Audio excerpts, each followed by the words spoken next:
what is the difference between a kingdom entrepreneur and somebody who is a business owner who then happens to be a Christian? Godly wisdom first, pleasing God second, serving the people third. You can make Jesus your CEO of your company. And that changed my whole entire mindset around business. When somebody says to you, you can't do that, and your response is, just watch me now, you're probably an entrepreneur. And in life, there are risk takers, there are caretakers, and there are undertakers. If all of us could walk around and we had a number above our head of how many times we failed, you would see that the biggest number is the most successful person. I realized that fear was my friend, it wasn't my enemy. And I learned to kind of be addicted to it.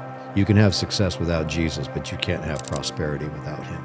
It's not just about the money thing. Let's get into Joseph's story, because the Joseph story for me is so interesting. To go from slavery to kingly anointing is filled with a whole lot of struggle, betrayal, turbulence, injustice. What if that had never happened?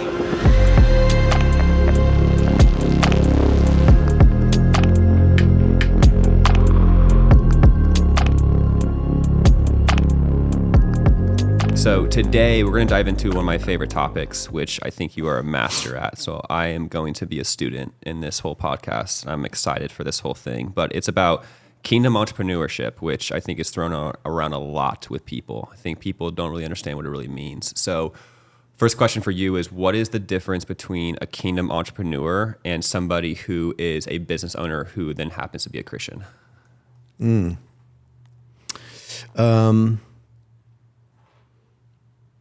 Godly wisdom first, pleasing God second, serving the people third. Okay, can we break that down in terms of the first one? Yeah. Well, I think of Solomon. Solomon, when he prayed, he said, Father, I'm like a child in my understanding on how to rule the kingdom. And he said, please give me the wisdom that I can do the thing that pleases you, but would also serve the people. And because he asked in that way, covering those three things, God gave him both wisdom and wealth. And when I think about building a business, if you are looking for godly wisdom, that's kingdom. If it's pleasing to the Lord and you want to please him, then that's kingdom. Serving the people, servitude is kingdom. And if you think about building a brand, I would build a brand covering those three things, and you'll never fail. Okay, so I want to get into the first person because I thought this was interesting. We're going to track different characters in the Bible, which I think is actually really interesting because it's different phases of the entrepreneurship journey. There's different characters that you can kind of really reflect to. I think the first time you and I talked, you said, go take a look at King Solomon. And then next time I talked to you, it was like, go take a look at David, right? And then the next one, it was like, go take a look at Moses. So all of them have different phases of it. So the first character I want to break down, which I think is from a standpoint of leaving your home and having faith, is Abraham. So let's break down, because I think somebody watching this that maybe is wanting to start a business, there's a sense of faith of, okay, I believe that this is going to work out, right? You don't have a guaranteed paycheck. That's the difference between an employee and an entrepreneur, is it's not guaranteed like an employee, right? So can we break down Abraham and what faith and surrender meant to starting out, let's say, a business? Well, I think the very first thing to understand when you feel the call of God on your life and you start getting pulled into purpose and God chooses you to build something, you always have the presence of two things. You have excitement and you have fear. You have both. And that will speak to destiny as well. You have excitement because you feel the pull of the future. You see the vision. You are able to look beyond the circumstances. You are solving a problem or multiple problems, and you see beyond that, and you see opportunity. So there's excitement there. But when God pulls you into it, he always pulls you into something that is much bigger than you. So you have fear, many different fears. Can I do this? Will I fail? Will I fail the people? And that creates the need for him to be with you step by step. And anything that's worth doing in kingdom needs God's help. In my journey of building the company that I'm building right now, a global company, I know that this is much bigger than me. And I'm full of excitement, and I'm also full of fear because I know that I need him every step of the way. And sometimes when you're building something, the foundation of something that is so large or has the ability to become so large, and you're pushing through the resistance, maybe you're learning new skills. Like I had to learn science, I had to learn biology, I had to learn technology, and I had to learn AI. And those were all the subjects that 3 years ago I had no interest in. Yet I felt the pull of God bringing me into it. And I would study 16 hours a day. And I'll be honest with you, I wanted to quit every day. But for some reason, I just could not let it go. I knew it was God pulling me into a new thing. And so when you're building kingdom, he always pulls you beyond your capacity to do it on your own, so he can strengthen you and pull you into his capacity. You know how in the past I've said you have your source and you have resource. If you're only pulling from your own ability, that will eventually become an empty cup. But if you're pulling from the source of God, that is an overflowing well, right? That you can continue to pull from. And when you're building kingdom, when you're building a very large company, it's critical, it's vital to stay close to the lifeline of him, because he's guiding you and teaching you and showing you. And in that process, your capacity to do more, to build more, right? You've always heard like be, do, have, right? Be more, do more, to have more. And having more doesn't mean like in a selfish way of having more. It's because God wants to trust you with more. Does that answer your question? Yeah, it's not how much you make, it's how much you carry. And I think it's interesting because I look back at early in my career, and when you don't have mentors or people around you, you think that you're on your own little island, and you think that this fear is telling you you shouldn't do it. And what I see is the similarities between entrepreneurs, especially successful people. I mean, even you've had a crazy amount of success, and you're still saying that there's fear involved with what you're building right now. And so would you say that that is actually a part of the process versus run from the fear? Well, the fear is real, but when there's excitement, fear feels like an invitation, something that you can overcome, right? Because you dream and then you struggle. And you struggle sometimes for long periods of time. And if you don't give up and you keep stepping into it, you stay committed, eventually those waters begin to part. And then you have the victory, right? And so part of capacity, I will say the main part of building capacity is to struggle. You need the struggle. You need the resistance, because it's pulling belief out of you, belief in him who's guiding you, belief in yourself. And it's not just one-sided. I think a lot of people don't really quite understand that, probably in the Christian community. They think it's just all God, but God also wants you to know what you're capable of with him.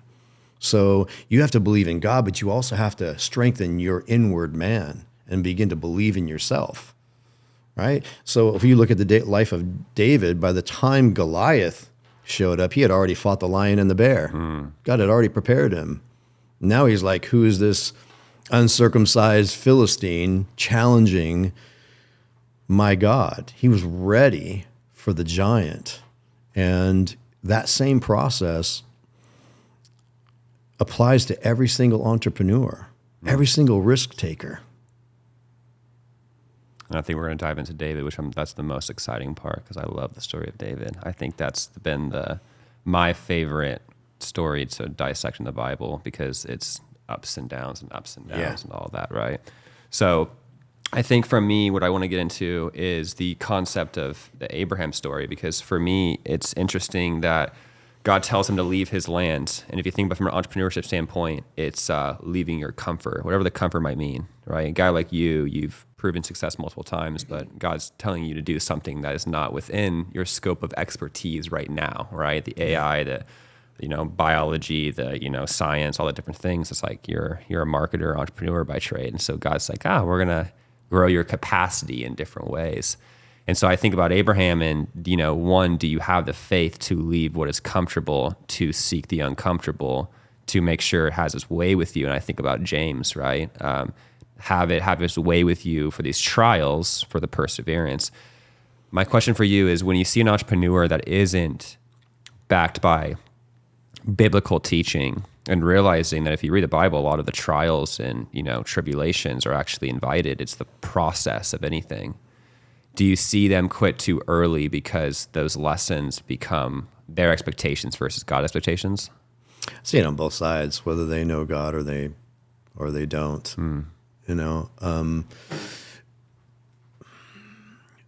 Most people, when they're going after their dreams, or they try to go after their dreams, they're immediately surrounded by the naysayers, right? The critics, family members, people that are very close to them saying, you can't do this. No one in our family has ever had success. If it sounds too good to be true, it is. They become what they hear in the house. And so when they step out into entrepreneurship and it gets rough, they immediately look at it like it's a sign. I probably shouldn't do that.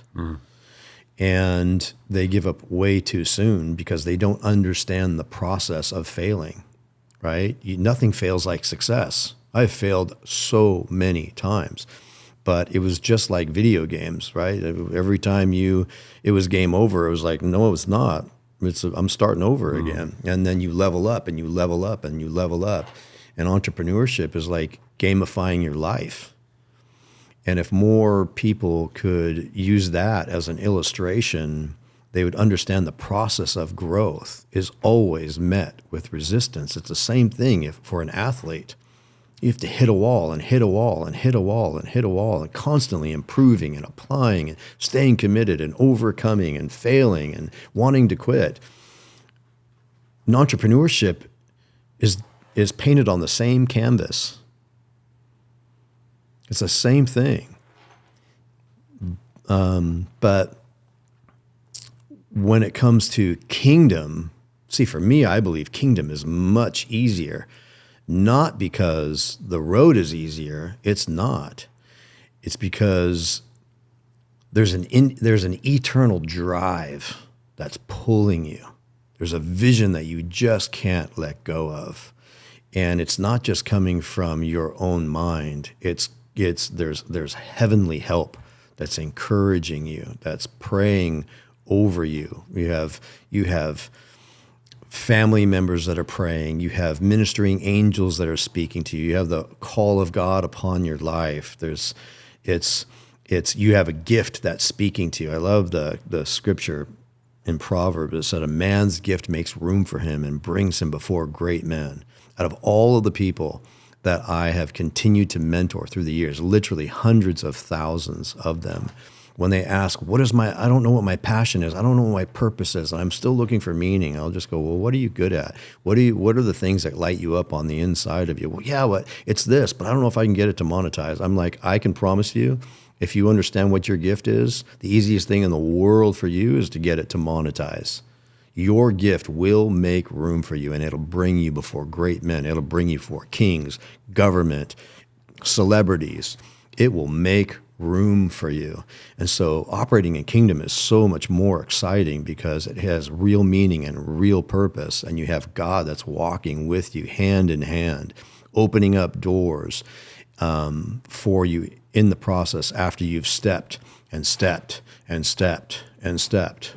When I was building my company for 3 years, I just think about there's a Bible story where Joshua and the tribe of Israel, they were crossing over into Israel, and they were crossing the river Jordan, and they had the Ark of the Covenant with them. And God told Moses to have them step into the water, and the water would part, and they would walk across on dry ground.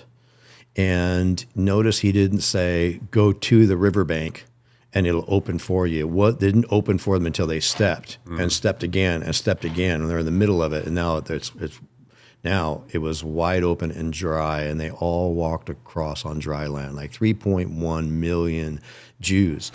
Well, from an entrepreneur perspective, and in my story, when I started to learn about science and learn about biology and technology and AI, it was not easy for me. My mind fought it on every single hour, up on the hour I wanted to quit. And I had already stepped into the water, but it wasn't parting for me. It didn't feel easy. I didn't feel breakthrough. It was little micro wins that were like so minute that I couldn't build any momentum. And in life and in entrepreneurship and what I've done in the past, it was very easy for me to build momentum and just live out of that momentum and just crush with a team. This time I'm all by myself, and the water's not parting, and I'm stepping and stepping and stepping, and the water did not part for me till about 2.5 years in. How many entrepreneurs, how many people would have quit long before that? So the power isn't just only in the vision, it's in I'm stepping. I'm just going to keep stepping day after day, and eventually that water is going to open. And God uses that, and he pulls tenacity out of you, and he's developing a strength that you don't know that you have. And I say this to every entrepreneur, every would-be king. When I talk about entrepreneurs, I'm talking about kings. That's the way I see them. And you have to be persistent, and you have to develop strength that you don't know you have. And God knows exactly what you have because he made you. You were his idea. I'll say that again. You are God's idea. He had an idea about who you were going to be, what you were going to accomplish. He designed your entire destiny, all of the things that you would walk out in life. And he spends from the moment you are born, he sends the Holy Spirit to remind you of that idea, to try to keep you on track. So at least most of it or some of it, you're going to walk out. And to me, there's a real joy in the process of struggling and capacity, because he's like, I know you're stronger than that because I built you for this. And when I think about like your body, the human body, it is capable of phenomenal things. And it's almost like when somebody sits in a Ferrari and maybe they're a race car driver and they're like, let's see what this thing can do, right? They hop in and they're just like, we're going to see what this car is capable of. What if we were like that with our bodies? Let's see what we are truly capable of doing, how we can build it, how we can take care of it, how we can learn a new skill. If you're breathing, you could learn a new skill over and over and over and over again. You can continue. If you're curious about what you're capable of, man, you can do magnificent things. If you came in with a childlike curiosity, like I'm going to max out my potential, man, they would write scripts about you. They would make movies about your life. And because we've been made in God's image, we are capable of all of that. There's things you said I have to pull back on this whole thing because this was so good. I want to make sure people don't miss it. The thing that every time I talk to somebody successful and you ask me the same situation about like business, I usually always go to the failures and the hard things. And if someone asks like, oh, if you if you never had to go through that, would you take that deal? I'm like, no. And everybody says the same thing. Like, I wouldn't change anything. It made me who I am, right? So I think when you're talking about him taking a step in the water before it parts, people are thinking, oh, he took steps of faith for him to get the results. But then you fast forward years later, and those steps that you were taking actually are the reward as much as the parting of the sea. Absolutely. Right? And I don't think people really recognize that. And our brains are so interesting because if you think about your body as the Ferrari, but maybe you're like, let's just go to the speed limit of this Ferrari, you never get the full capacity of what that actually is, right? Yeah. And that broke my barrier with Ironman, because at first when I saw Ironman, I'm like, this is nuts. Like, this is crazy. Like, a bike from Newport Beach to Palm Springs seems insane, right? That was my brain. Like, it seems insane. And I had to run a marathon after. Then there was this good old guy named the Iron Cowboy, and he did 100 Ironmans in 100 days. And he broke his foot day 9 and still did the whole thing. And all of a sudden I thought to myself, one Ironman in a day where I get to train for a few months seems like it's easy. And so just by watching somebody else do it, my brain got right. Now, if I took that same situation and I did somebody else that was like, oh, honey, that's too hard. Like, oh, you can't do that. You're going to hurt yourself. You're going to have a heart attack out there. I probably wouldn't go through. They're validating the capacity. My brain is always there. So this thing up here is the most important thing to get everything else moving. And when you're going through a journey of entrepreneurship, I always look at people now and myself when I'm going through hard times. I'm like, okay, let's let it have its way with me. It's crazy. So I talked to you about this before, but God put on my heart for us to get rid of 3 different clients. And one of the clients was pretty clear. Jake and I go to Vegas and we see things we didn't really want to see. And it was pretty clear for us to be like, yeah, we don't, ethically, we're not, with these people. Still love them, but it was just like, okay, God was pretty clear about that. So got rid of that contract. And then there was one more. It was a real estate agent. And I didn't know why God closed that door. I was like, we help them a lot. There's all these different things. Well, fast forward, Megan starts sending me videos and they're preaching things completely against our ethics. And you can kind of put 2 and 2 together, but it's the month of June. And so it's very against what we were doing. And so Megan literally sends me a text as I'm sending her back a text saying, God works in miraculous ways. Boom, she sends the same text to me. And I'm like, so in that moment, I'm thinking, why did God close this door? I'm so confused by this. And it was kind of confusing, right? And then all of a sudden we fast forward and we're like, oh, we were just looking at the check. We weren't looking at the impact, because what if we kept them, and what if things were still working? We would have blown them up even more. And now the platform that they're representing is not for the kingdom of God, it's for the bottom. Yeah. And so I always think about, like, I love the gamifying thing you said. It's not done yet, right? It's the game over, and then let's just restart the game. And so as you're going through this process of the fear, if we could go back to Rick when he started his first business venture, what have you learned from fear? Like, were you the same way? Was it harder back then with the fear than it is now, or is it kind of the same principle?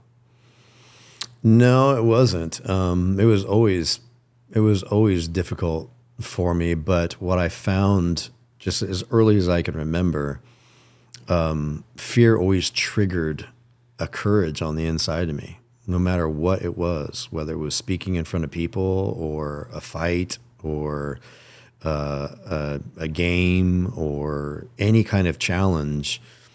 I always felt the presence of fear first, but then it would ignite something on the inside of me that would engage. And I realized that fear was my friend. It wasn't my enemy. It lit me up and woke me up and got me to a place where it showed me that I was fully capable of overcoming anything that was standing in front of me. And I learned to kind of be addicted to it, So I think, like, as early as I can remember, I've been a risk taker, And my mom always used to say, Ricky, be a follower. I mean, be a leader. Don't ever be a follower. And, she died when I was 18. You know the story. But I always remember that. I mean, in my household, you were to lead, not to follow. And that was a daily reminder. I don't know why that always stuck in my head. Maybe there's probably a lot of kids that had their parents say the same thing, but for me, I caught it right in my grip. I didn't need them to say it every day. Like, I already got it. And I was like, that sounds a lot more exciting to me. That's what Bruce Lee would do. Yeah. So that challenge. And when I look back at my life, and people go, man, you just never seem like a guy that's afraid of anything. Like they would say, I don't know what it is. Like this lion lives on the inside of you. And in the way you speak, you're so quiet. And then when you do, it's like something happens. There's an authority there. And when I reflect on that, I realize I probably have more fear than most people my whole life. I always feel the presence of fear. However, it has always ignited courage on the inside of me to confront, to plow through, to overcome. And I've learned to really, really enjoy it. But where there's no fear, I get bored. And I think a lot of entrepreneurs probably feel the same way. They get bored, and many times when they have a lot of success, they get bored, and that can be dangerous. Let's touch on the fear before we get into the Joseph story, because I imagine Joseph, probably the same thing when you read the story. You're like, oh, this guy probably didn't experience fear, been David, all that, right? But you can only imagine the fear that they actually experienced, like when they were in those situations. Somebody that is, what I'm hearing you say is when fear creeps in, which is, I think, universal. I think anytime you do something that's not comfortable or it's outside of your scope, there's fear involved with it. And those voices in the heads come. You also then have the family, you have friends, you have things. Everything is against you, it seems like. What you're saying is it's what you do with that fear determines where you go with it, right? And as your brain is telling you to not do it, right? Like, oh, this is alert, we can't do this. How would you teach somebody to have the perseverance to be able to, because these are said than done, right? When you're in that moment, it's different. When you're like, oh, this, I don't know. Like, I really don't know. I've had a lot of the blessings for me that sometimes I had no other option. I'll be honest. Like I can't really touch on this too much because I didn't have a plan B. I didn't have a college degree, so I couldn't go get a job like most people. In my head, it was like, I have to make this business work and we're just going to keep working until it does. I have no other way of doing it. So what would you say to somebody that maybe has, because sometimes too many options actually is the worst thing. When you have no options, it's easier just to 100%. Let's go. 100%. So how would you teach somebody that maybe has the options where they have maybe the family backing or the job backing? Well, I think it's interesting because, all the years that I would attend Robert Kiyosaki's book studies, there's one thing, and if you've read any of his books, he always would say, in life, the A students end up working for the C students and the B students end up working for the government. Right? That's so good. And so when you think about that, it's so true, right? The A students have been on the honor roll their whole life. So they have lots of options. They go to college, they get the best jobs, and they become high-paid employees. The B students are not the A students, are not as desirable, they don't have as many options, right? But they trust that I got to get a job. So they end up looking for security. So they work for the government. The C students don't have really any options. They got to start a trade, build a company, start a small business, and they become risk takers because they got nothing else. And those are the ones that end up employing all the ones that had so many options. And like yourself, that was me. I was bored with school. I didn't care about getting good grades. In fact, when my parents would pay me to get on the honor roll, I would get all A's. When they stopped paying me, I'd go back down to C's and D's because there was no financial incentive. And some people will go, well, that's kind of whatever, greedy or what have you. But like I had 3 paper routes when I was 11 years old, and I was looking for somebody to sell me the 4th one so I could do more because I liked having my own money. I was always naturally incentivized because I wanted independence, but I did not like school. So I didn't have options. So I started a business right when I was 18 years old and started applying. So I enjoyed working hard, but all because I didn't want anyone to tell me what to do. And I just continued to feed that. And again, for those that are watching, I mean, if you're a person that is a risk taker, then you're probably an entrepreneur. If you have an attitude like when somebody says to you, you can't do that, and your response is, just watch me now, you're probably an entrepreneur. And in life, there are risk takers, there are caretakers, and there are undertakers. And Kim Clement said that the best.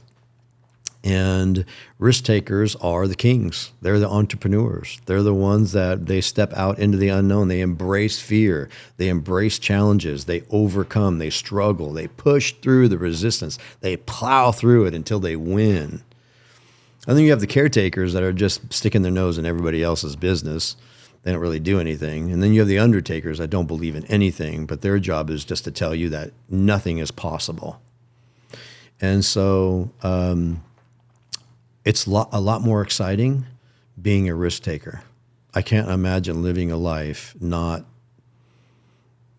trying to figure out how I can win. And I've seen a lot of people that just were not born with that that characteristic. Expectations and reality, I hear, because a lot of it it's interesting because, so if somebody came back to you and let's say in high school and junior high and said, are you a good student? What would you say? Only when I got paid. Okay. Well, I would say I'm an awful student. We just talked about reading a book and I said how slow of a reader I am. And you're like, me too. And so I think people think like, they look at a guy like you or me and they're like, these guys are so smart. It's reps of different things of failure, but like if you knew me in high school, you'd be like, this guy's not the brightest guy, yeah. you know? And so I don't really think it even, like some people are just like, oh, he just naturally has it. What's the saying where it's hard work will beat talent when talent doesn't work hard every single time. And I even look at that when I'm looking at people that I bet on. It's who is the hardest working person versus who is the most talented, because the most talented sometimes has expectations around the talent. Well, I'll get paid this much because it's what I'm worth, right? I went to Harvard. I went to these things. I've noticed the people that I've hired, if they have those high-end like Harvard or Pearl, they have expectations for their life and they will become usually employees, right? These people over here, like I don't have any expectations. Like it wasn't like I was... Sure, I had a dream, right? I'm going to, be a millionaire and I'm going to do all these different things. Sure, I had the dream. But deep down, I'm like, I don't know. Like, I really don't know. There's nothing like, let's just get $1, you know? Yeah. And then it's just all of a sudden it breaks your barrier. And then what you think was a big goal. Rick, when I was writing in my journal when I was 18 years old, like I'm going to get my dream car and my penthouse. I was almost like laughing at it. Like, there's just no way. And then when I was about to get the whole thing, I thought to myself, like, this was such a small goal. Like how small I thought compared to now where I'm at. And then by the time you get the goal, you're like, there's so much more I can do, right? And again, the simplicity of the materialism is usually the lack of the brain, right? It's like, I can't see how it was, and I'm going to impact millions of people. It was just how there's a dollar figure to this thing. I'm going to get this thing. But then when you get in that process, you're like, well, what else can I do? I just did that. What else can I do? I almost lost my business. I got out of it. What else can I do? Right. Yeah. And so it's the ongoing education. I think the school system teaches you education in the beginning part of your life. And then it just makes you, what Rockefeller says, I want a nation full of workers, not thinkers. Yeah. Right. And all of a sudden they never learn anything again. Yeah. And I think about if we all could, this would be an interesting thing. I thought about this last night. Like, if all of us could walk around and we had a number above our head of how many times we failed, you would see that the biggest number is the most successful person. 100%. And so you're like, well, why does that happen? It's like because people put themselves in situations, you and I, that we are failing all the time. I mean, I've already failed 3 times this morning. Not that I count, right? But like... but it's like, then you look at somebody else, you're like, how many times have you failed this week? Like, what do you mean? Like, I don't even know. Like, well, my boss said I failed. It's like, okay, that's a mindset, right? So I love that part of it. Let's get into Joseph's story, because the Joseph story for me is so interesting, because it starts with, he's given everything pretty much, right? He's the main son, the golden child, which I've been called a few times too, right? And then all of a sudden what happens is brothers then take him away. So the path you'll see in the characters we're going to break down is going to be the high to then the deepest low. Do you think that the lows or the highs teach you the most when you're going through the situation? Always the lows. Okay, so let's break that down. Always the lows. Give me your situation of what your Joseph of brothers selling you. What were some lows like that? Well, okay, so let's unpack what's happening here in the text. Joseph has the ability to interpret dreams.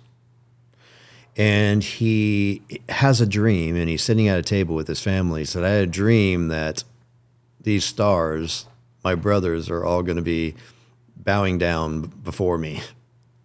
And he was one of the youngest. Now, that doesn't work very well according to inheritance. So immediately it triggers jealousy. So he shares his vision, and God gave him the vision. When you share vision, immediately you're going to be met, especially when it's godly, with resistance, because you have an enemy. In this case, it's his family. So they throw him in a pit and tell their dad that he is dead. So that is still part of God's plan. When we're reading it, we're like, oh my gosh, this is terrible. This can't be God's plan. Then they take him into slavery in Egypt, and his love for God, his loyalty to God, he's a man of integrity and man of character. And the baker sees his qualities and brings him into his household because he trusts him and loves him.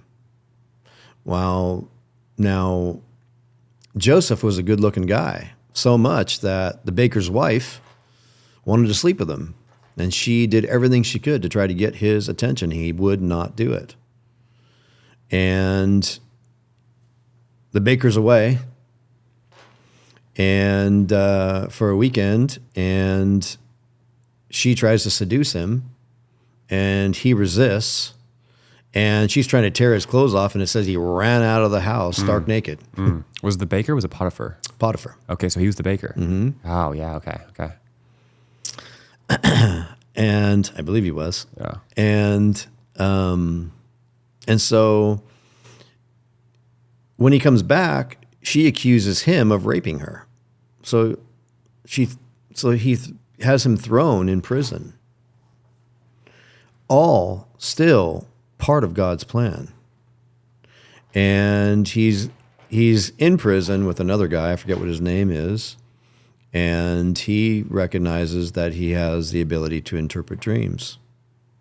And we fast forward when the Pharaoh is having this dream and nobody can interpret it.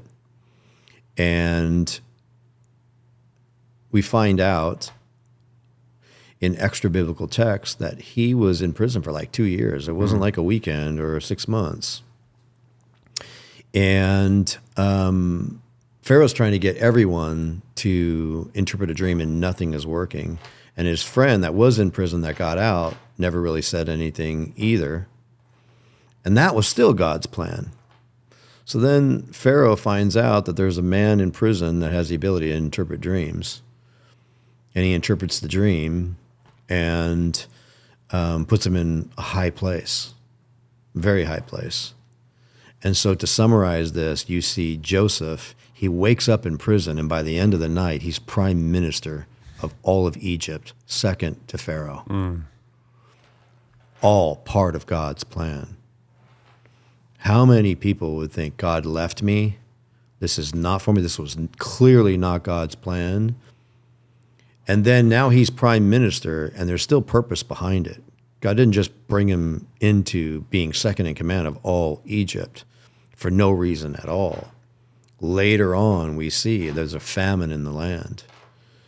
And Joseph had already interpreted the dream that there would be a famine in the land, and they should store the grain.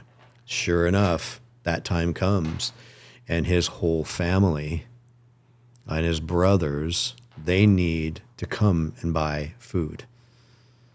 And God uses him in that place to not only save his family, but to bring them into Egyptian territory and puts them in the land of Goshen, which is like the milk and honey of all of Egypt. And there they remain. Real purpose. And so to me, that is just a beautiful story of process. Understanding the process to go from slavery to kingly anointing is filled with a whole lot of struggle, betrayal, turbulence, injustice. What if that had never happened? That's what I look at, because if you think about it, I always say there's the 4 stages of entrepreneurship, and anything you grow with, it's you first become unconsciously incompetent, which means you don't know what you don't know. And usually it's you have the talent, right? You have, okay, I can do this. I have this skill set. So you look at Joseph, he can interpret dreams, right? Doesn't really know it, doesn't know what to do with it. And let's say that he didn't get sold by the brothers. What happens? The famine happens. He doesn't save the land, and his family probably dies, right? So like that never would have taken course. So then what happens is his brothers then get jealous. And just like you said, when you come out with a dream, when you come out with a vision, when you say, I'm going to build this business, watch what usually happens. Friends, family, people, because you're being attacked, especially if you're doing it the right way, God's way. The devil sees it, and so you do have an enemy. So there is going to be attacks. In this case, for Joseph, it's the brothers. The brothers then, obviously, he's sitting here and be like, I just got completely just sidetracked from my family, like the people that's supposed to love me the most. Like, okay, now I become a slave. Okay, now he's a slave. Well, God's saying, I need you to get out of this land because you're going to do something greater. Well, he doesn't see that right there, right? Then all of a sudden, he's slave from Potiphar, and Potiphar's wife situation happens, and he probably gets to Potiphar's house and thinking, this is why God did it. Like, okay, I get it now. Like, great, I'm going to be right-hand man. This is going to be great. Like, yep, everything is good. Potiphar's wife. And he could have done it, but he's obedient to God, so he says, no, I can't. And then because of his loyalty to Potiphar, he actually then the opposite happens. So kind of the same thing. It's like, brothers, I was loyal to you, and then throw away. And then all of a sudden, well, why did God do that? When I read that part of the story, I was like, interesting, because God's saying, I can't get you to Pharaoh without this process. And so I love what you said about the 2 years, because a lot of people think it was just he got in jail for 24 hours or 48 hours. It was 2 years of struggle and diligence, and him just, probably being like, denying like what is going on, God, but then also having faith, like, okay, we're going to see it.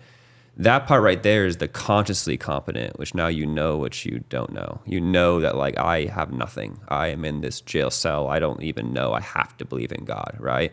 Now, most people in business don't ever get through that phase. They'll usually just cave and say, if this is Christianity, if this is the walk with God, I don't even want to do it. Like, I have no desire to do that, right? Let's go the opposite way. Let's get mean. Let's deny God. Well, then, the 2 years you're talking about, you look at Pharaoh probably exhausted every resource in the book to try to figure out this whole thing. So I think some people think like, oh, it's just, does anybody know? Boom. Do you think he's going to go to a prisoner? He's going to try to exhaust every resource in the book. And it was just the point where he was just like, I'll do anything. Yeah. Like, whatever it is. Okay, you say there's this guy in prison who could tell, well, sure, let's go see it, right? Yep. Well, then that happens, and boom, now we're in the face with Pharaoh, the whole entire reason. Because why? That is going to save the whole entire land. And so I think about the journey of the entrepreneurship journey, and it's when you take a step and it's not the step that you thought it was. Like you said in the last episode, the Holy Spirit knows how to just change every formula. It's never the same formula. So if you're listening to be like, oh, okay, I'm taking a step and this is the reason why. It's going to be for this reason. That's where it gets confused. Do you think Joseph would have thought he could have a vision that he would be the second-hand man in Egypt? No way. There's no way. Mm-hmm. So as you go through this whole process, it's interesting because it really is one of the best entrepreneurship stories. And then you look at, how Joseph then goes through, and then what happens, it saves his whole family because they come to the lands and they're like, we need it. And they don't recognize Joseph. And then what happens is, like you said, they go into the land of milk and honey, which is one of the best lands. And so some people, the process of that, you see Joseph's heart evolve, because if it was a lot of people, they would have been like, screw you, family. Like, I'm not doing that. But for him to do what he did showed that God had his way with him the whole way, and it changed his heart the whole way through. For him not just to give them what they needed, to actually get them what they needed and invite them in and hug and be like forgiveness, right? There was never the conversation during that whole thing, which I thought was interesting when I read it. It wasn't the, I'm sorry, brother. It was the, you did this to me. I have to still give you something, but I'm still going to love you for it, right? So when I think about the whole entire journey, I'm like, it's such a great, the best entrepreneurship book is the Bible. And I never thought it was that way. It was just, oh, these are stories. You know, there's something hidden within the nature of that same story too. And that is, you notice that part of his journey, this eternal position that God is like pulling him into, is he takes him out of his own land and puts him in somebody else's land, and a foreign land, and he has to learn the culture. Before he can really lead. Even though he can interpret dreams, he has to learn the terrain. He has to learn the culture. And it's the same way as entrepreneurs. We step in and we learn an industry, and we go through the struggles of the industry, and we start seeing the problems that need to be solved in an industry. And we prayerfully, if we're building kingdom, tapping into hidden answers that perfectly fit in your vision. And you begin to see things that other people don't see. That's the divine part, that it's so beautiful, right? It's like, when I think about that, when you speak out the vision that God has for you, verbally, the spoken word, sometimes you don't even believe it until you say it, right? And so you have to say what you see so you can see what you said. Because believing is seeing. Seeing is not believing. Believing is seeing when you are walking out the call of God, the vision of God for you. Communicating your dream, communicating your vision changes the atmosphere around you. It becomes easier to walk out. And I don't want to take a bunny trail, but if you study quantum physics, it fits perfectly within quantum physics as well. But guess who created that? God, right? The atmosphere will obey the power of your words. Your words have power. The spoken word Let's creates. take that bunny trail, because that's the new age portion of it, which is the reason why you look at the documentary The Secret, right? It's vision boards, and let's put things in front so we can see it. And that's kind of the concept, is like, it really is speaking.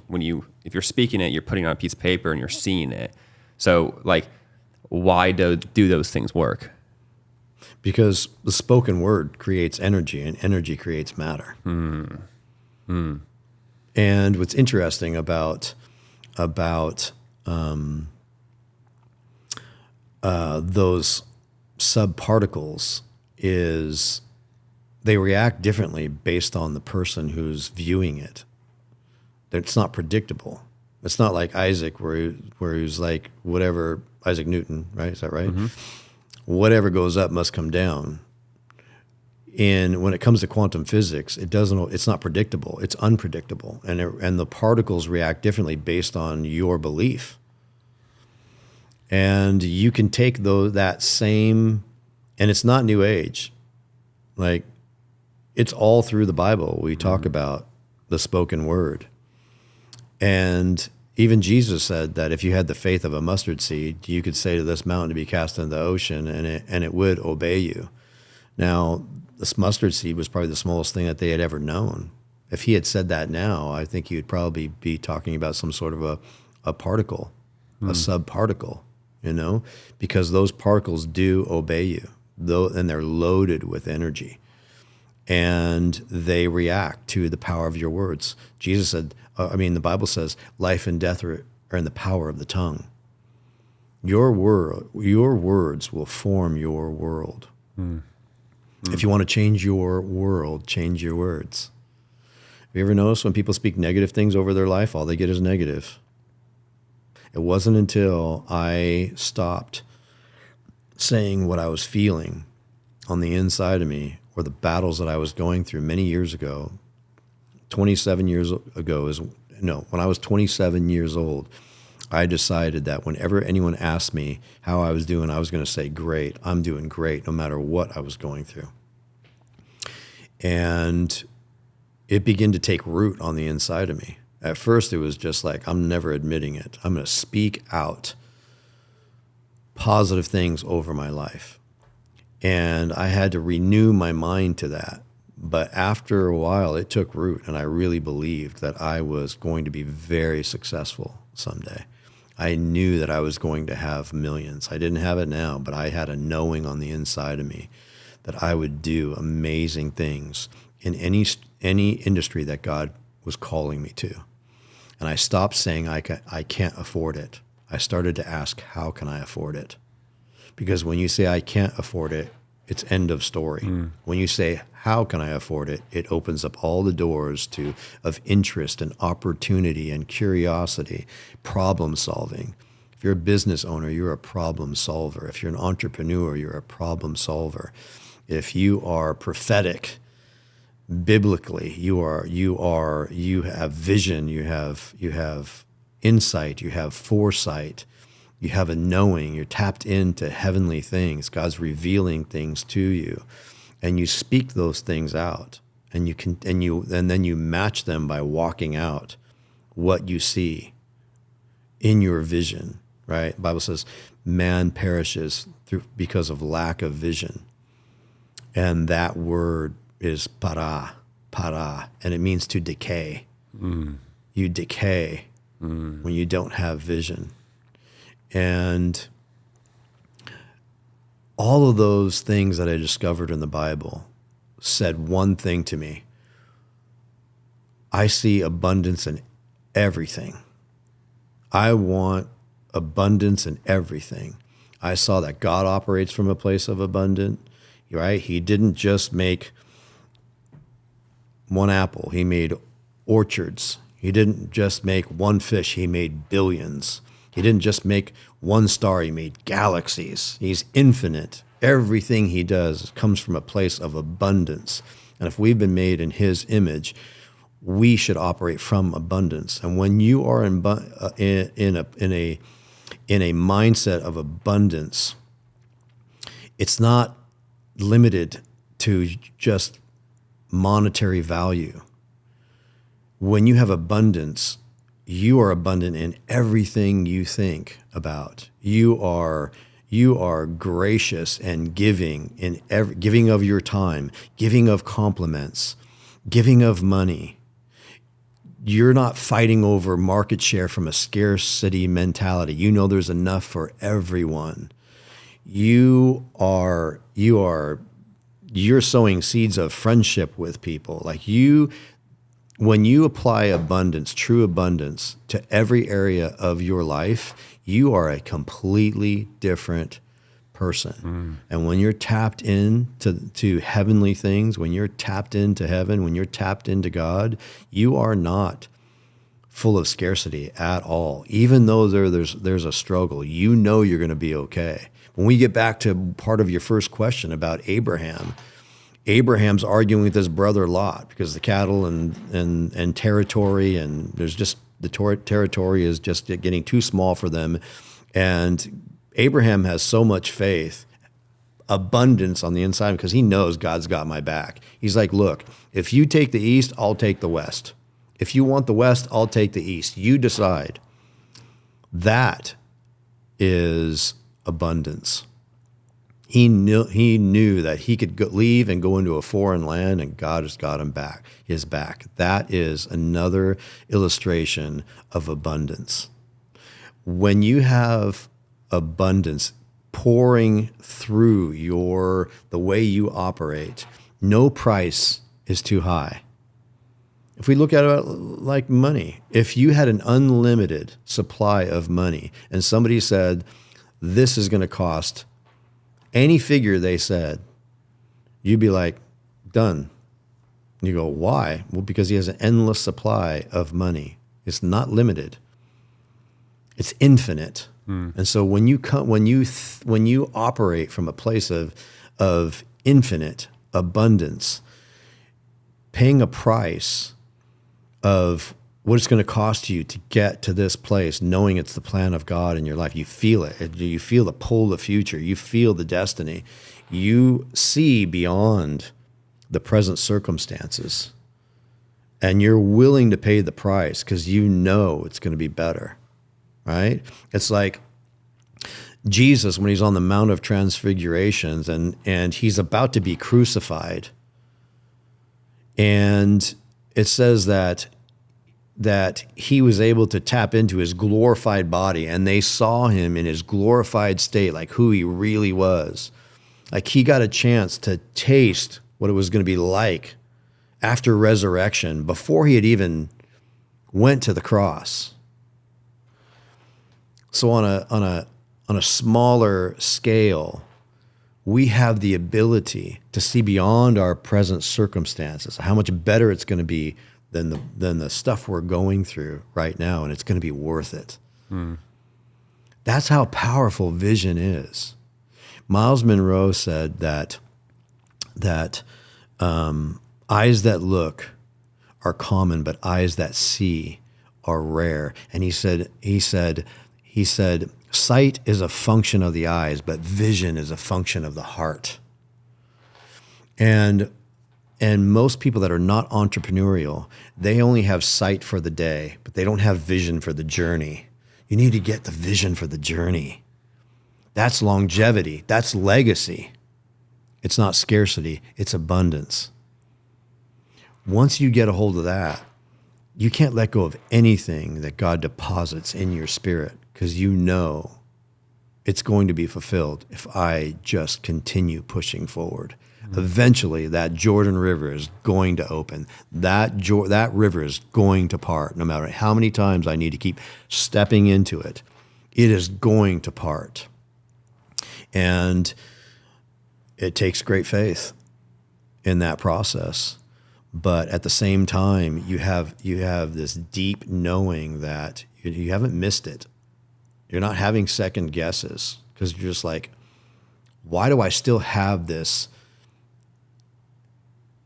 embedded confidence that in the end, I'm going to win. In the end, this is going to work. Like you're not double-minded in it. No matter how hot the battle gets, you just can't let go of it. It's like it's got a hook in your chest. That's when you know it's God and it's not pride. But here's a tip for everyone that is watching. When you are walking out the call of God or you're building something you believe in your heart that God is walking you through, look for a bright spot every day. Like, Lord, I really need your guidance on this. Every day I need you to show me a bright spot, like a sign. It could be a song. It could be somebody saying something. They don't even know what they said, but it has true meaning to you about your present circumstances. It could be seeing an eagle at just the right time, or there's a bright spot. Every day he will show you the bright spot to show you you're on the right track. Maybe it's a breakthrough. No matter what it is, you'll know it when you see it. And you're like, that's it. That's it. That's it. Because sometimes the struggle is that resistant to where you're like, I know I'm on the right track, but Lord, this feels like it's moving slow. Show me that you're with me today, because this is one of those days where maybe I didn't get much sleep last night, maybe I didn't eat enough carbs, or whatever it is. Maybe I've been attacked in multiple areas of my life. Like, this is a day I really need a bright spot. And he will do it. And he will do it every single day. And that's not wrong. He feeds your faith. I see so many people, and I struggle with this as well, is they try to find the easiest path forward. And what you said about your words, I think of your words as the key to unlock a lockbox. And the key, because you taught me this, which it's the first thing we know about God is in the beginning, God created, right? And he made us his image. So like we're creators as well. So you can create your own reality with your words. That's how God is creating, is through his words. And I see a lot of people kind of, it's thrown around a lot where it's like, well, your words, like watch your words. And, I'm going through a hard time and I have to say it's good, right? It's like, well, you don't, free will, you don't have to do anything. But if you understand what you are locking, and it's funny because when I talk to people and I said, hey, is there any way to do this differently? Nope. The answer so quickly. And your brain is the most efficient operating system that has ever been created. And it's there to protect you. We did this thing at the event that I was at in Nashville where they said, if we could take your brain and we took a nano of the actual brain, which is smaller than a tenth of a grain of sand, and we said how much information was in that tiny grain of sand, it would take up all of California for a warehouse if it was AI. That's how much it is, right? So it's like we don't even, it's the reason like this, right?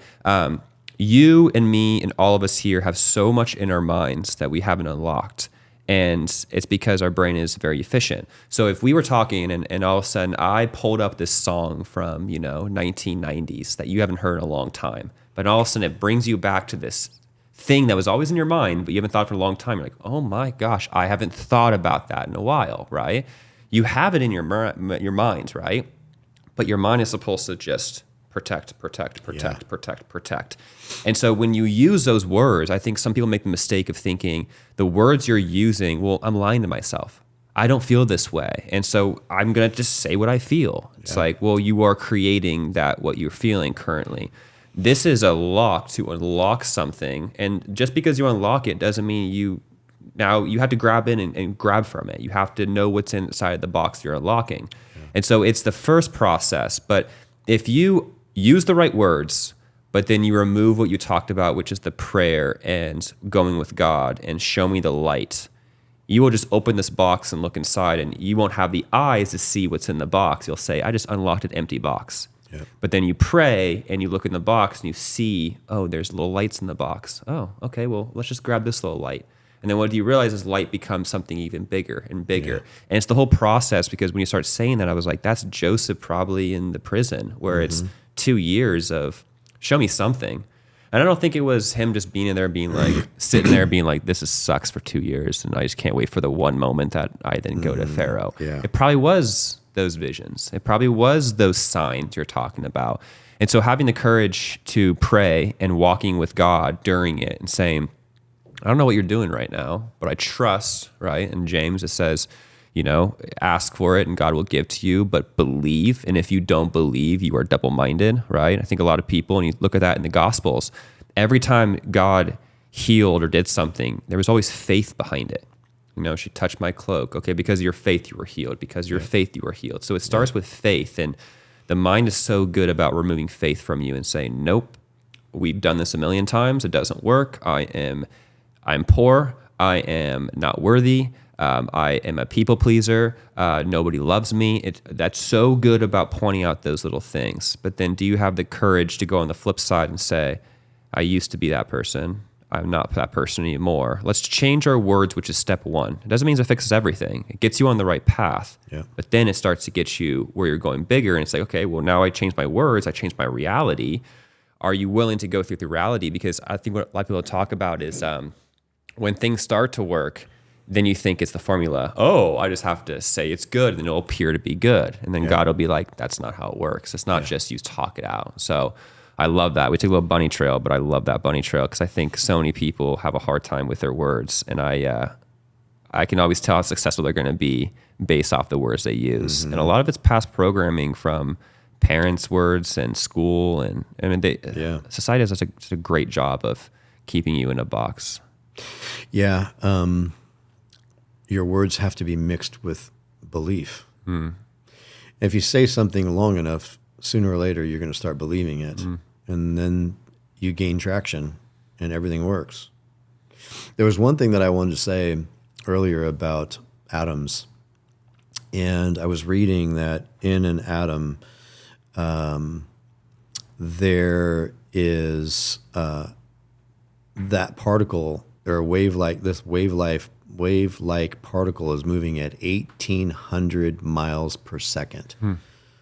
Not 1,800 miles per hour, 1,800 miles per second. That's the amount of energy that's going on in that atom. And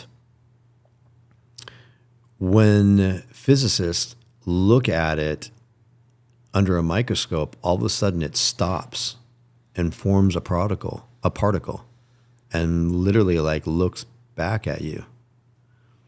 They're like, why does that happen? It's as if it's studying you to say, tell me what to do. Isn't that phenomenal? It's remarkable. The Bible said that we call that which is not as though it were.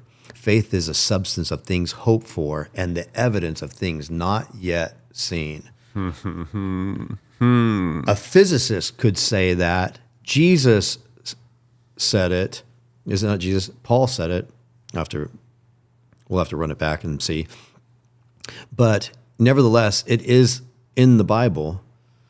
And whether you're a physicist or the person who said it in the Bible, both are true. Because again, you're a creator. You create this reality, and your whole You body is speak waiting things on what you are into doing. existence. Yeah. No, I love that so much.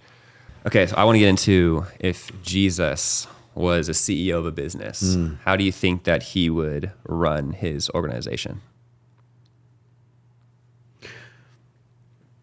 The parallel that I see would not be much different than Solomon's approach in the beginning. Father, give me the wisdom to do the thing that you've called me to do in a way that's pleasing to your heart and would serve the people. What did Jesus do? He said, if you want to be great in the kingdom, be a servant to all. So it's about people, right? I've heard it said, you were born by yourself, but not for yourself. Anything that impacts, supports, helps your fellow man, you're solving problems in their life, you're going to have success. But if you're building it and affecting them through kingdom principles in the process, you're going to have prosperity. And there is a difference. You can have success without Jesus, but you can't have prosperity without him. Because when you have prosperity, it's not just about the money thing. When Paul said, I wish that above all things that you would prosper even as your soul prospers.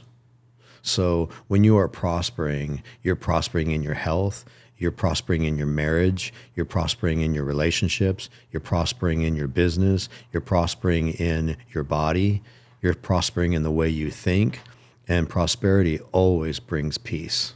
Success doesn't bring peace. It certainly doesn't guarantee peace, but prosperity does.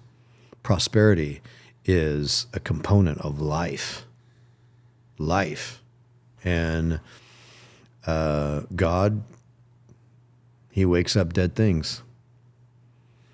And that's what he does. Jesus wakes up dead things. He brings them to life.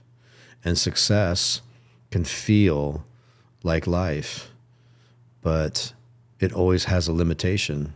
Why do some people that have mad success throw themselves off of a bridge? You won't find people that are prospering in all the areas of their life bound by depression. They'll have resistance, but they understand the process. They won't be bound by depression. In fact, I would say the process of resistance wakes them up to bring something dead to life through abundance, through joy, through having that insight and that foresight. It's alive. It's an invitation, you know? So I suppose Jesus would say, if he was building anything, he would build it like Solomon did in the beginning. Now, Solomon didn't end so well because he stopped doing those things. And he started embracing a lot of things that he was warned not to do. But Jesus said that he would leave the 99 to go get just the one. That's how much he treasured people. That's how much he treasures people. And for myself, working with people and teaching people kingdom principles just fit hand in hand for me because I was in ministry. I went on the mission field, went all over the world preaching the gospel in the hardest areas of the world. And I also had a great love for business. But if you think about that, I was driven by helping people to be restored back to Jesus. People have always been my treasure. So I get to give them Jesus and I get to give them how to prosper at the same time. I can't imagine doing anything else less than that. You can give them the tools to have prosperity here on earth and give them eternal tools so they live with Jesus for all of eternity. Well, what a win-win. Here on earth and in heaven, what can be better than that? There's a funny thing I'm going through right now where as I'm coaching people, I'm not too sure how I can give them advice that is not backed by biblical principles. Because when I started studying, what would Jesus look like if he was a CEO? The first thing that came up to me is, number one, is his standards were set, right? When they were selling in the temple, he didn't just let it go. It's just, there's a standard to it. There was a calmness and confidence in the standard that most people don't recognize too, where even when people, as he's getting crucified, he knew the mission. And so as they were, saying like, well, accusing him of things that he didn't do, and he stayed quiet, right? Standard and mission. And so I recognize that because I think when I get people that don't have a standard, and we say that it's funny because he uses words in business, right? What is your core values? What are your standards, right? And people put these words out there. And the problem with those words is if it's not ingrained in you and you don't live out those standards yourself, behind closed doors, which is the most important part, not just to people's face. Let's say your standard is responsibility. Responsibility, okay, what does that actually mean? Okay, you're responsible for what you own. Okay, have you defined clearly what that person owns? That's the first thing, right? That's the clarity that God gives, and the Bible has that. If you have clarity behind what you own, then what happens if that person doesn't fulfill their responsibility? Well, what I see a lot of people do is when they don't have a standard to hold them accountable because they don't believe in the standard, they will only have the conversation if they're feeling up to it. And when they're feeling not up to it, well, let's just let this pass. It's a hard conversation. Let's not do it, right? And so I try to teach them like you have to hold the standard and all these words that we all know, but what it's not taken into account is when you don't feel like holding the standard. And what that means to me is like there's a lack of clarity behind the standard. And so when you're building for yourself, the clarity gets kind of foggy sometimes because your mind is always playing tricks on you and you don't feel the same way. You might feel like we're doing this. We need these sales right now because we don't have any money. But what happens when you have an abundance of money, right? And you're getting a bunch of deals coming in, and then you're like, oh, you made a mistake. Okay, well, we're not under pressure right now. You might change your method around the standard. And so when I was researching what would Jesus do, it's mission and standard, and it's the clarity. And what you show me in one of your PDFs that you did is most small businesses, and I would even say mid-sized and sometimes bigger businesses, they put me first, right? They're the center of the universe. And then, okay, how can these people I hire let me get my goal? I have this vision of my goal. I want to have the yacht. I want to have the car. I want to make millions of dollars. I want to be the best company in the world, right? How can these people? And what you start to see is they're very, very difficult to work for. Now, it doesn't mean that they're not as successful, which is interesting because most people say, okay, well then Jared explained to me Steve Jobs. Miserable to work for. But what did he do? He had a way of getting people to do things that were just outside of their scope. But if you interview all of them, because I don't know if you knew, Kevin O'Leary worked underneath Steve Jobs. So he broke down the whole thing of how was Steve. And he's a miserable person, cussing at you, yelling at you, but he pulled the most out of you. And you were afraid to leave him because you knew that you could never get to that level, and he brought a level out of you that took from everything else. It took away from your family. It took away from your friends. And all those people conquered a mission that they were satisfied with, but then all of them, when they get interviewed, are left being like, it was the best/worst time of my life, right? So you think about that, you're like, well, that's the highest level of business right there, Steve Jobs. And was it successful? To the world's eyes, it was successful. It's interesting what killed him, right? So it was eating away at him as well.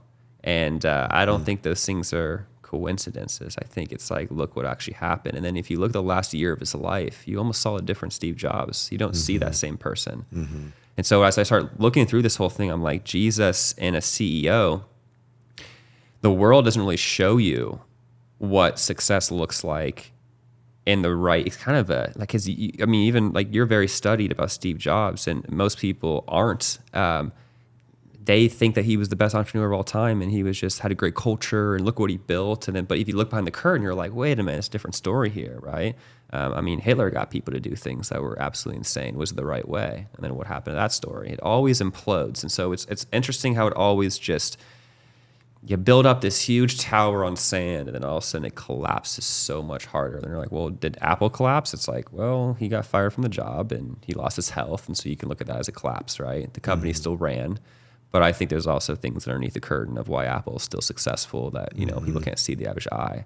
So as you're looking at, Jesus being the CEO, the last topic I want to talk about, and this is what I learned from you, which I love the most, is you can make Jesus your CEO of your company. And that changed my whole entire mindset around business. Is I'm no longer the top of the pyramid.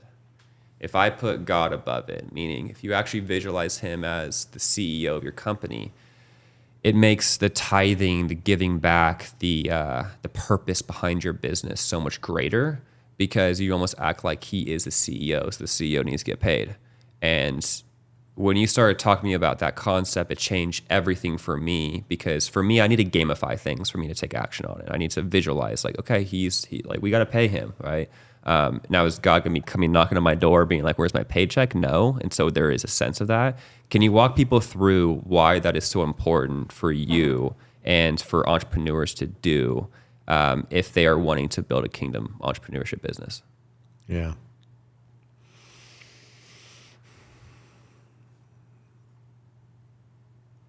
If you're going to start a company,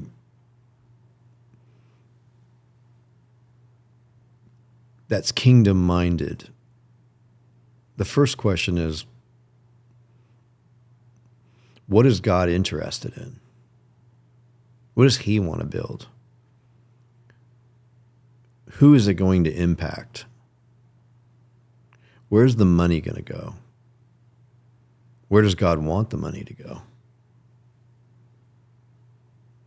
I believe the kingdom-minded entrepreneur is so focused on sowing into the kingdom in all of the ways, including money,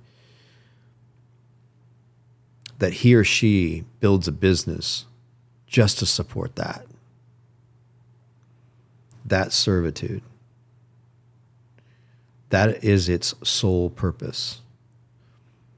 So God can bring resources to the places he wants to bless. And he wants to use your business as a conduit that won't stop him up, that he can flow through, and that you won't grab as much of it as you can and put it in your pocket. Because money isn't money. Money is a tool. It's an idea. It's a resource that God uses in our system to feed the poor, to take care of the homeless, to fund small ministries that are making huge differences. the person that you know after you've prayed needs a breakthrough. All of those things. But that's the sole purpose. It's not to give you a big business. It's to give you a larger pipeline for him to flow through. That's kingdom first. That's kingdom vision. Because a greedy man won't sow. And you can't fool God. He watches where your funds go. And entrepreneurs, kings,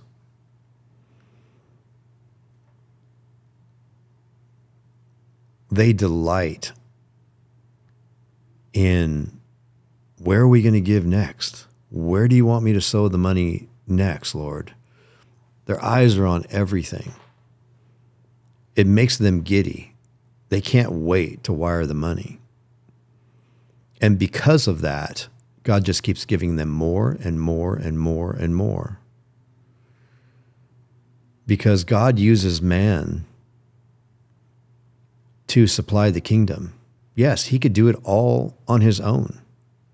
He can make manna from heaven. He can do anything he wants, but he chooses to use yielded vessels to bring about his will. So if you're an entrepreneur, if you're a would-be king, learn to generate income in the process. Learn to multiply that income in the process. Learn to manage that income in the process, and learn how to protect that income in the process. Those four things are very powerful. But first and foremost is, where is it going? Where does God want the funds to go? You will never run out of funds when that is resident on the inside of your operations. Never. David said, I was young and now I'm old, and I've never seen a righteous man begging for bread. I believe that. I don't believe that you will find a man on his knees believing that God will supply all of his needs die of hunger. He will find a way to take care of you. And he'll do it anyway, but he chooses to flow through those that pay attention to people like that, that will never let people starve on their watch. And if you're a kingdom entrepreneur, you're not just doing it to fulfill a supply. You are raising other kings up and multiplying them to do the same. That is being kingdom-minded, generational-minded. You're mentoring, you're multiplying. You don't want to be the only one. How many can I sow into to do the same? The power of multiplication. If you're doing that, you will never run out of money. It'll slow down when you start grabbing some of it. You'll start stopping him up because he loves you too much to see it destroy you. He'll start shutting down the tap. You give more, you will have more. You give less, you'll have less. You are a farmer. A farmer knows he can sow a handful of seed and he will have a harvest. And the more seed he sows, the larger the harvest will be. And it doesn't matter whether it is the wind is coming. It doesn't matter whether the rain is here. It does not matter what the circumstances are. The scripture says, in the morning, sow your seed, and in the evening, do not withdraw your hand, for you do not know whether the left hand or the right hand will prosper, or both alike will be good. You pay attention to that, and you are operating in kingdom. And kingdom operates from the root system of abundance. And who is the father of abundance? God. I'm abundant because he's abundant. You capture all of that and you live that, and that is your lifeline, that is your resource, you'll have a global business that will never end. You'll have a legacy company. Rick, thank you, bro. Appreciate everything about you. Guys, subscribe, like, comment. We love you guys for seeing this episode.